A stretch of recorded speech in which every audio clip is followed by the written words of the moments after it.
ನಿನ್ನಿಂದ ಆದ್ಯನ ಮರೆಯೋದಕ್ಕೆ ಆಗಲ್ವಾ ಸೀನು? ಈ ಪ್ರಾಣ ಇರೋವರೆಗೂ ನಾನ್ ಮರೆಯಕ್ಕಾಗಲ್ಲ ಅತ್ತೆ, ಸಾಧ್ಯ ಇಲ್ಲ. ಸರಿ, ಹಾಗಾದ್ರೆ ಒಂದ್ ಕೆಲಸ ಮಾಡ್ತೀಯಾ? ಏನತ್ತೆ ಅದು? ನಾನು ಆದ್ಯನ್ಗೋಸ್ಕರ ನನ್ ಪ್ರಾಣ ಬೇಕಾದ್ರೂ ಕೊಡೋದಕ್ಕೆ ಸಿದ್ಧವಾಗಿದ್ದೀನಿ. ಹೇಳಿ ಅತ್ತೆ.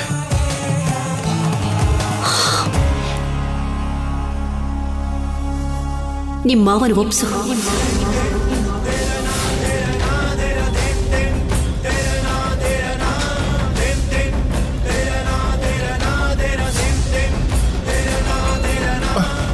ಮಾವನ್ನ ಹೇಗೆ ಒಪ್ಪಿಸ್ಲಿ ನಾನು? ಒಪ್ಪಿಸ್ಲೇಬೇಕು. ನಿಮ್ಮ ಮದ್ವೆ ನಿರ್ಧಾರ ಮಾಡಿದ್ದು ನಿಮ್ಮ ಮಾವ, ನಿಮ್ಮನ್ನು ಒಪ್ಸಿದ್ದು ನಿಮ್ಮ ಮಾವ, ನಿಮ್ಮ ಮದ್ವೆ ಮಾಡ್ತಿರೋದು ಕೂಡ ನಿಮ್ಮ ಮಾವನೇ. ಮಾವನ ಹೌದು, ಮಾವನ ಹತ್ರ. ನಿಮ್ಮ ಮಾವನ ಹತ್ರ ಹೋಗಿ ನೀನು ಅವಳನ್ನ ಪ್ರೀತಿಸ್ತಿರೋ ವಿಷಯನ ಹೇಳು, ಮದ್ವೆಗೆ ಒಪ್ಸು.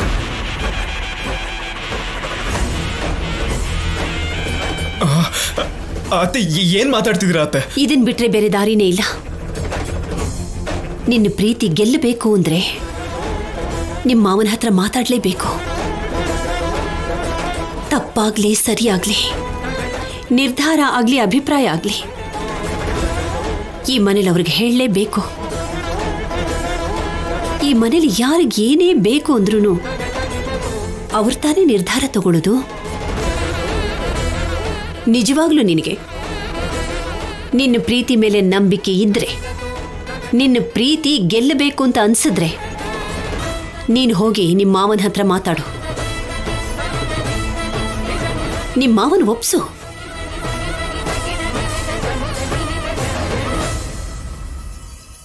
ಅಲ್ಲ ಅಲ್ಲ ಅತ್ತೆ, ಏನು ಹೇಳ್ಬೇಡ. ನೋಡ್ಸಿನು, ನನ್ನ ಮಾತು ಕೇಳು. ಮೊದಲು ನೀನು ಮಾವನ ಹತ್ರ ಹೋಗಿ ಅವ್ರನ್ನ ಒಪ್ಸು. ಇದ್ರಲ್ಲಿ ಆದ್ಯನ್ ಜೀವನ ಮಾತ್ರ ಅಲ್ಲ ಕಣೋ, ಈ ಮನೆ ಮರ್ಯಾದೆ ಗೌರವ ಎಲ್ಲ ಸೇರ್ಕೊಂಡಿದೆ. ಇದನ್ನೆಲ್ಲ ಕಾಪಾಡ್ಕೋಬೇಕು ಅಂತಿದ್ರೆ ನೀನ್ ನಿಮ್ಮ ಮಾವನ ಒಪ್ಪಿಸ್ಲೇಬೇಕು. ಆದ್ಯನ್ ವಿಷಯನ ನಾನು ನೋಡ್ಕೋತೀನಿ.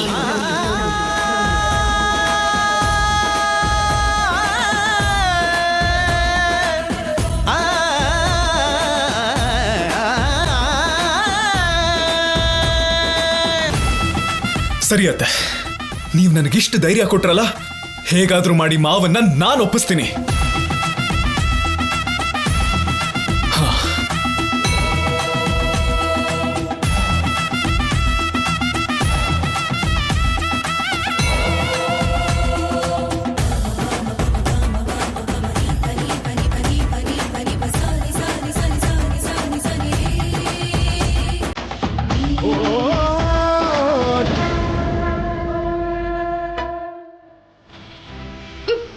ಹೋಗಿ ಹೋಗು.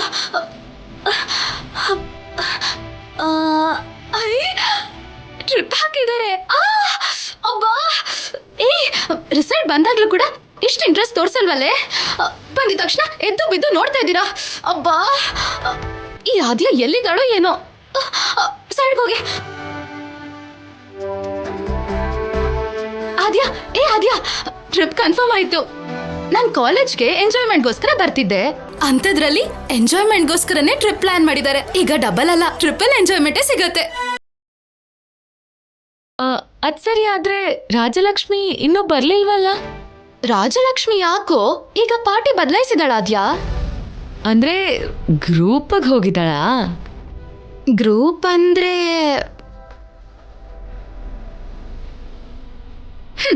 ಅಲ್ಲಿ ನೋಡು, ಸಿಂಗಲ್ ಆಗಿ ಬರ್ತಿದ್ದಾಳೆ.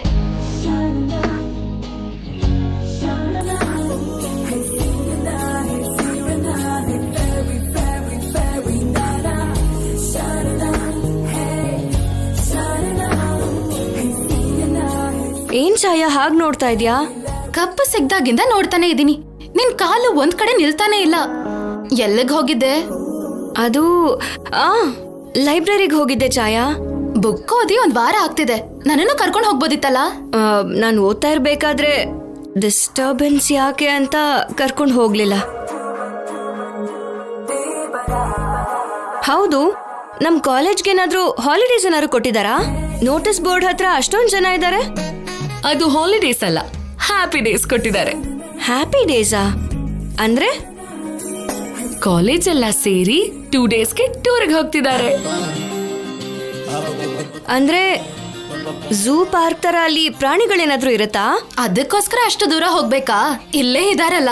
ಛಾಯಾ, ಸ್ವಲ್ಪ ಹೊತ್ತು ನಿಲ್ಲಿಸ್ತ್ಯಾ? ರಾಜಲಕ್ಷ್ಮಿ, ಟೂರ್ ಅಂದ್ರೆ 2 ಡೇಸ್. 1 ನೈಟ್ ನಾವೆಲ್ಲರೂ ಸೇರಿ ಸುಮ್ನೆ ಹೊರಗಡೆ ಹೋಗೋಣ. ಏನು ನೈಟಾ? ಯಾಕೆ ಭಯನಾ? ನೈಟ್ ಅಂದ್ರೆ ಮನೇಲಿ ಬಿಟ್ಟು ಬೇರೆ ಕಡೆ ಇದ್ರೆ ಹೇಗಿರುತ್ತೋ ಅಂತ ನನಗೆ ಇದುವರೆಗೂ ಗೊತ್ತಿಲ್ಲ. ಹಾಗಾದ್ರೆ ಇವಾಗ ನೋಡ್ಬೋದು, ನಾವು ಕೂಡ ಟೂರ್ಗೆ ಹೋಗ್ತಿದೀವಿ. ಆಗಲ್ಲ ಆದ್ಯಾ. ಯಾಕಾಗಲ್ಲ? ನೈಟ್ ಎಲ್ಲ ಹೊರಗಡೆ ಹೋಗ್ಬೇಕು ಅಂದ್ರೆ ಅಮ್ಮ ಒಪ್ಕೊಳ್ಳಲ್ಲ. ಅಪ್ಪ ಅಂತೂ ಯಾವ ಕಾರಣಕ್ಕೂ ಒಪ್ಪಲ್ಲ. ಅವ್ರು ಯಾವ್ದಕ್ಕೂ ಒಪ್ಕೊಳ್ಳಲ್ಲ, ನಾವೇ ಒಪ್ಪಿಸ್ಕೋಬೇಕು. ಇಲ್ಲ ಆದ್ಯಾ, ಅವ್ರು ನಮ್ಮನ್ನ ಕಾಲೇಜಿಗೆ ಕಳಿಸ್ತಾ ಇರೋದೇ ದೊಡ್ಡ ವಿಷಯ. ಅಂಥದ್ರಲ್ಲಿ ಈ ತರ ಟ್ರಿಪ್ಗೆಲ್ಲಾನು ಹೊರಗಡೆ ಕಳಿಸ್ತಾರಾ? ನಾನು ಬರೋದಕ್ಕಾಗಲ್ಲ ಆದ್ಯಾ.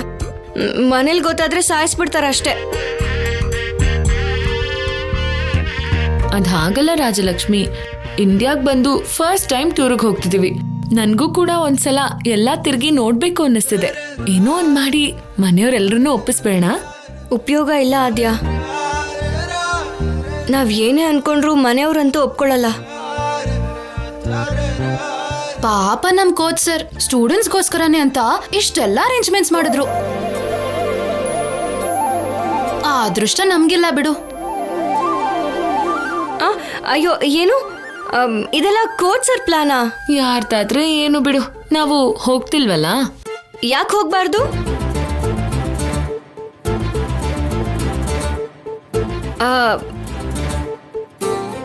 ಅಂದ್ರೆ ಸ್ಟೂಡೆಂಟ್ಸ್ ಎಲ್ರು ಒಟ್ಟಿಗೆ ಹೋಗ್ತಾ ಇದೀವಿ ಅಲ್ವಾ, ಹಾಗೆ ಎಲ್ರ ಜೊತೆ ನಾವು ಹೋಗೋಣ. ಬೇಡ ಬಿಡು ರಾಜಲಕ್ಷ್ಮಿ, ಅಮ್ಮ ಒಪ್ಕೊಂಡ್ರು ಅಪ್ಪ ಅಂತೂ ಒಪ್ಕೊಳ್ಳೋದಿಲ್ಲ. ಹೇಗಾದ್ರೂ ಮಾಡಿ ಒಪ್ಪಿಸ್ಬೇಕು ಆದ್ಯಾ. ನಿನಗ್ ನೈಟ್ ಅಂದ್ರೆ ಭಯ ಅಲ್ವಾ? ಜೊತೆಲಿ ಆದ್ಯಾ ಇರ್ತಾಳಲ್ಲ. ಮತ್ತೆ ಇಷ್ಟೊತ್ತು ಬರಲ್ಲ ಅಂದೆ? ಕೋಚ್ ಸರ್ ಬರ್ತಾರೆ ಅಂದೆ. ಅಂದ್ರೆ ಕೋಚ್ ಸರ್ಗೋಸ್ಕರ ಬರ್ತ್ಯಾ, ನಮ್ಗೋಸ್ಕರ ಬರಲ್ವಾ? ಆಹಾ, ಅಂದ್ರೆ ಅವರು ಅರೇಂಜ್ ಮಾಡಿದಾರಲ್ಲ, ಅವ್ರ ಸ್ಟೂಡೆಂಟ್ ಆಗ್ಬಿಟ್ಟು ನಾನು ಬರ್ದೇ ಇದ್ರೆ ಫೀಲ್ ಆಗ್ತಾರೇನೋ, ಅದಕ್ಕೆ ಬರ್ತೀನಿ ಅಂತ ಇದ್ದೀನಿ. ಹಾಗಾದ್ರೆ ಮನೇಲಿ ಎಲ್ರನ್ನೂ ಒಪ್ಪಿಸ್ತೀಯಾ? ಅದನ್ನ ನೋಡ್ಕೊಳ್ತೀನಿ ಆದ್ಯಾ. ಸರಿ ಸರಿ, ನಡಿ. ಹಾ ನಡಿ.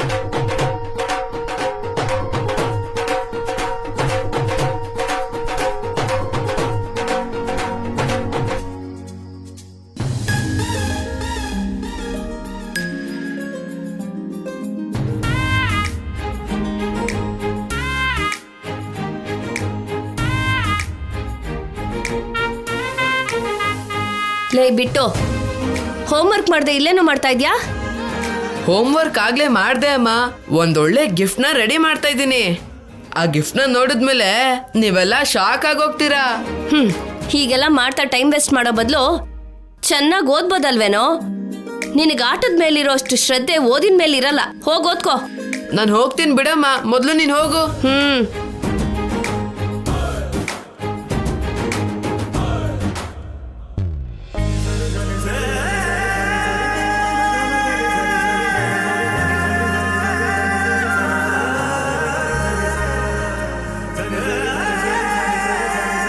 ಎಷ್ಟು ಚೆನ್ನಾಗಿದೆ.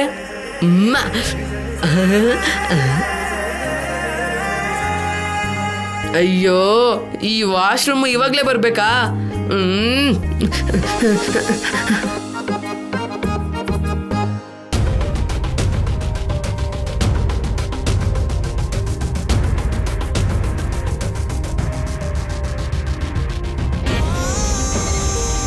ನಿನ್ನ ಪ್ರೀತಿ ಗೆಲ್ಲಬೇಕು ಅಂತ ಅನ್ಸಿದ್ರೆ ನೀನು ಹೋಗಿ ನಿಮ್ಮ ಮಾವನ ಹತ್ರ ಮಾತಾಡು. ನಿಮ್ಮ ಮಾವನ ಒಪ್ಸು. ಆದ್ಯ ವಿಷಯನ ಮಾವನ್ಗೆ ಹೇಗೆ ಹೇಳಿ? ಹೇಳಿದ್ರೆ ಅವ್ರು ಹೇಗೆ ರಿಯಾಕ್ಟ್ ಮಾಡ್ತಾರೋ ಏನೋ. ಏನ್ ಮಾಡೋದು?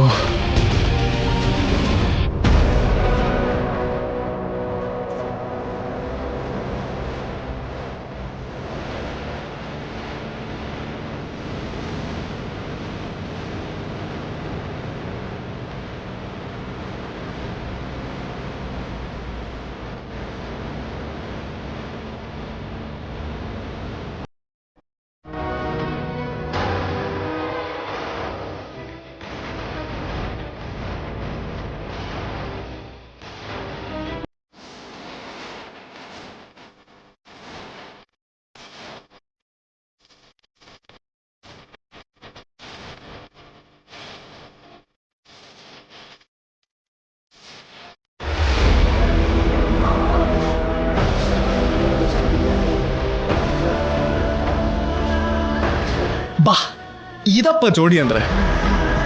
ಆ ಚಾರುನ ಮದುವೆ ಆದ್ರೆ ಜೀವನ ಪೂರ್ತಿ ಗೋಳೆ. ಇವಾಗ ನಾವಿಬ್ರು ಗುಬ್ಬಚ್ಚಿಗಳ ತರ ಕಾಣಿಸ್ತಿದೀವಿ. ಐ ಲವ್ ಯು ಆದ್ಯ.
ಅಮ್ಮ,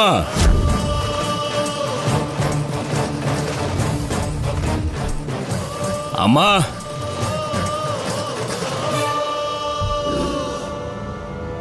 ಏನಾಯ್ತಲ್ಲ? ಏನಾಯ್ತು ರಾಜು? ಅಷ್ಟಕ್ಕೂ ಏನ್ ನಡೀತಾ ಇದೆ ಈ ಮನೇಲಿ?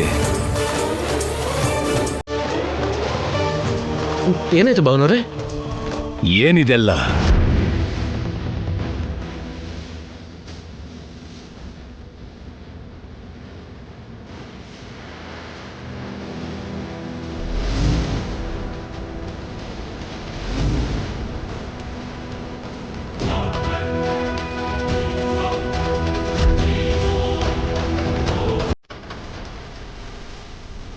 ಈ ಕೆಲ್ಸನ ಯಾರು ಮಾಡಿದ್ದು?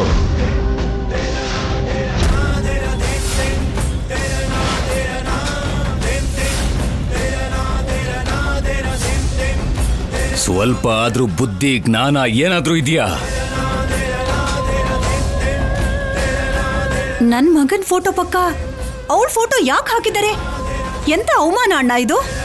ಅದನ್ನೇ ನಾನ್ ನಿಮ್ಮೆಲ್ಲರ ಹತ್ರ ಕೇಳ್ತಾ ಇದ್ದೀನಿ. ಸೀನುಗೆ ಚಾರು ಜೊತೆ ನಿಶ್ಚಿತಾರ್ಥ ಆಗಿದೆ. ಸದ್ಯದಲ್ಲೇ ಮದುವೆ ಕೂಡ ಮಾಡ್ತಾ ಇದ್ದೀವಿ. ಇಂಥ ಸಮಯದಲ್ಲಿ ಈ ಫೋಟೋ ಏನು?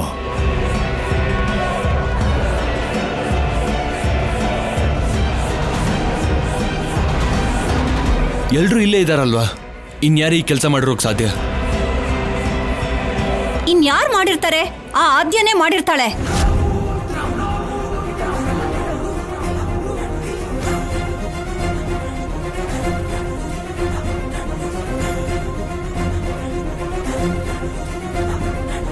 ಹೋಮ್ವರ್ಕ್ ಮಾಡ್ದೆ ಇಲ್ಲೇನು ಮಾಡ್ತಾ ಇದ್ಯಾ? ಹೋಮ್ವರ್ಕ್ ಆಗ್ಲೇ ಮಾಡ್ದೆ ಅಮ್ಮ. ಒಂದೊಳ್ಳೆ ಗಿಫ್ಟ್ನ ರೆಡಿ ಮಾಡ್ತಾ ಇದ್ದೀನಿ. ಲೇ ಬಿಟ್ಟು, ಆಗ್ಲೇ ಗ್ರೀಟಿಂಗು ಗಿಫ್ಟು ಅಂತ ಏನೋ ಹೇಳ್ತಿದ್ಯಲ್ಲ, ನೀನೇ ಹಾಕಿರೋದಲ್ವಾ?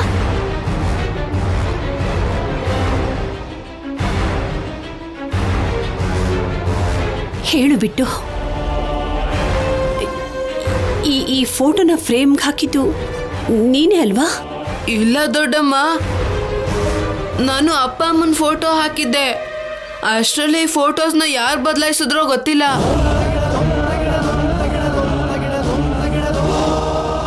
ಚಿಕ್ಕ ಮಕ್ಕಳು ಸುಳ್ಳು ಹೇಳಲ್ಲ.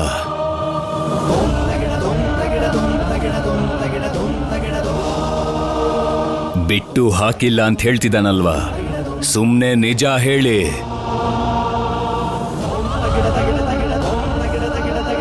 ಫೋಟೋನ ಯಾರು ಬದಲಾಯಿಸಿದ್ದು?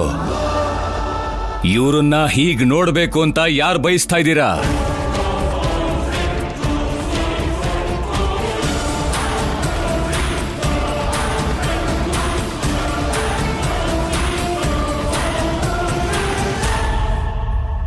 ಚಿಚಿ, ಅಂತ ಆಸೆ ಈ ಮನೆಯಲ್ಲಿ ಯಾರಿಗಿದೆ ಹೇಳೋಣ? ಅವಳು ಯಾರ ಮಗಳು? ಈ ಮನೆ ಮರ್ಯಾದೆನ ಗಂಗೆ ಪಾಲ್ ಮಾಡಿದ ಸಂಧ್ಯನ್ ಮಗಳು. ಸಂಧ್ಯಾ ಮಾಡಿರೋ ತಪ್ಪನ್ನೇ ಇನ್ನೂ ಕೂಡ ಈ ಮನೆ ಮರ್ತಿಲ್ಲ.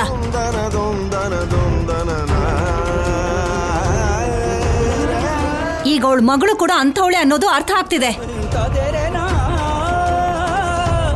ಅಂಥವಳನ್ನ ನಮ್ ತಲೆ ಮೇಲೆ ಕೂರ್ಸ್ಕೊಂಡಿದೀವಲ್ಲ, ಅದು ನಮ್ ತಪ್ಪು ಅಷ್ಟೇ. ಒಂದಲ್ಲ ಒಂದಿನ ಅವಳು ಕೂಡ ಅವ್ರ ಅಮ್ಮನ ಥರನೇ ಮಾಡ್ತಾಳೆ ಅನ್ನೋದಕ್ಕೆ ಇದು ದೊಡ್ಡ ಸಾಕ್ಷಿ. ಪದ್ಮ,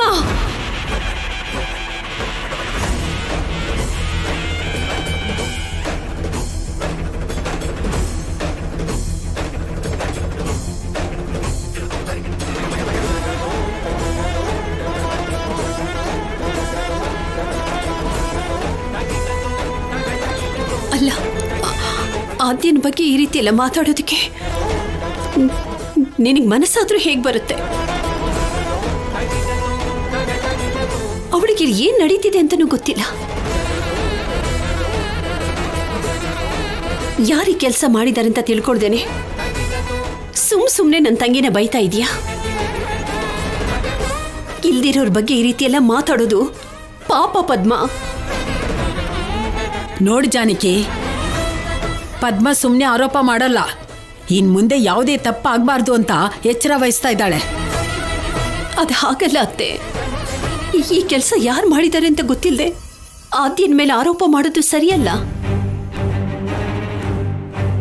ಆದ್ಯ ಈ ಮನೇಲಿಲ್ಲ.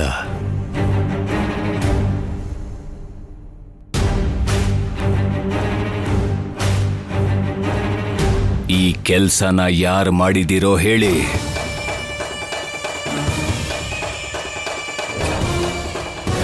ಫೋಟೋ ಹಾಕಬೇಕಾದ್ರೆ ಇದ್ದ ಧೈರ್ಯ ನನ್ನ ಮುಂದೆ ಮಾತಾಡೋದಕ್ಕಿಲ್ವಾ?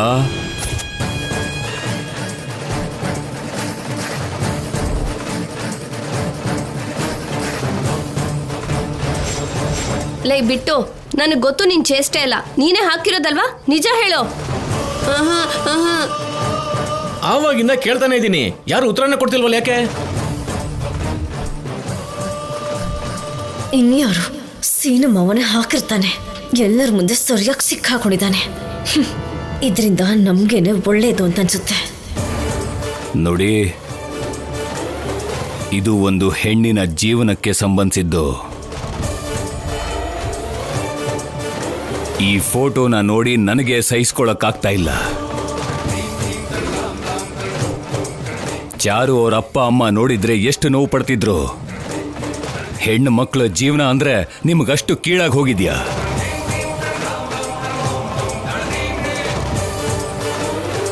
ಯಾರು ಹಾಕಿದ್ದಾರೆ ಗೊತ್ತಾಗ್ತಿಲ್ಲ ಅಣ್ಣ. ಗೊತ್ತಾದ್ರೆ ಅವ್ರ ಕೈ ಕಾಲು ಮುರ್ದು ಹಾಕ್ಬಿಡ್ತೀನಿ. ಪದ್ಮ ಬಿಟ್ಟು ಭಯಪಟ್ಟು ಸುಳ್ಳು ಹೇಳ್ತಿದ್ದಾನಷ್ಟೇ. ಫೋಟೋನ ಅವನೇ ಬದಲಾಯಿಸಿರ್ತಾನೆ.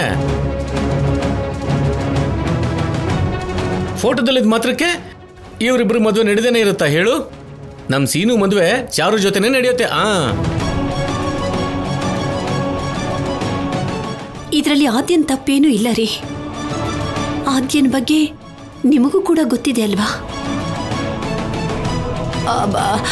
ಬಿಟ್ಟು ಗೊತ್ತಿಲ್ಲದೆ ಈ ತಪ್ಪು ಮಾಡಿರಬಹುದು. ಇಂಥ ಆಲೋಚನೆ ಯಾರಿಗಾದ್ರೂ ಇದ್ರೆ ಈಗಲೇ ನಿಮ್ಮ ಮನಸ್ಸಿಂದ ತೆಗೆದುಹಾಕ್ಬಿಡಿ. ಸೀನು ಮದುವೆ ಚಾರು ಜೊತೆನೆ ನಡೆಯುತ್ತೆ.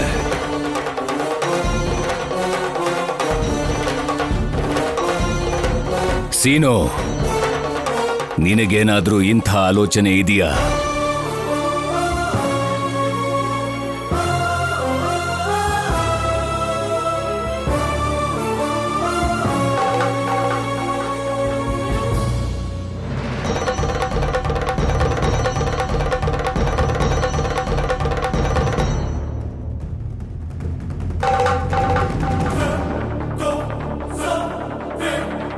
ನಿನ್ನ ಪ್ರೀತಿ ಗೆಲ್ಲಬೇಕು ಅಂತ ಅನ್ಸಿದ್ರೆ ನೀನು ಹೋಗಿ ನಿಮ್ಮ ಮಾವನ ಹತ್ರ ಮಾತಾಡು.